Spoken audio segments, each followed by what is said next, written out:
और breaking news का रुख करते हैं, आपको बताते हैं इस वक्त बड़ी खबर। इटली के मिलान शहर में धमाका हुआ है। इटली मिलान सिटी सेंटर में धमाका हुआ है। पार्किंग में खड़ी गाड़ियों में हुआ है धमाका। धमाके के बाद कई गाड़ियों में आग लगी है। इटली के मिलान शहर में यह धमाका हुआ। इस वक्त की ये बड़ी जानकारी, ब्रेकिंग न्यूज इस वक्त आपकी टीवी स्क्रीन पर। इटली मिलान सिटी सेंटर में यह धमाका हुआ है। पार्किंग में खड़ी गाड़ियों में धमाका हुआ और उसके बाद आपको बता दें गाड़ियों में आग लग गई है। धमाके के बाद कई गाड़ियों में आग लगी है। ब्रेकिंग न्यूज इस वक्त आपकी टीवी स्क्रीन पर आपको बता रहे हैं, पार्किंग में खड़ी गाड़ियों में यह धमाका हुआ है और कई गाड़ियों में धमाके के बाद आग लगी है। इटली के मिलान शहर में यह धमाका हुआ है। यह बड़ी जानकारी, इटली मिलान सिटी सेंटर में यह धमाका हुआ है। पार्किंग में खड़ी गाड़ियों में यह धमाका हुआ है।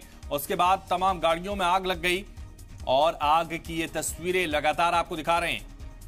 ब्रेकिंग न्यूज इस वक्त की आपकी टीवी स्क्रीन पर बड़ी खबर आपको बता रहे हैं, पार्किंग में खड़ी गाड़ियों में धमाका हुआ, उसके बाद आग लग गई गाड़ियों के अंदर। और ये तस्वीरें आप देखिए, धुएं का गुबार भी देखिए, आग की लपटें भी देखिए।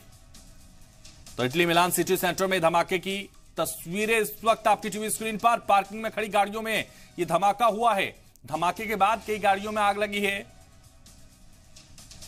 तो पार्किंग में खड़ी गाड़ियों में धमाका हुआ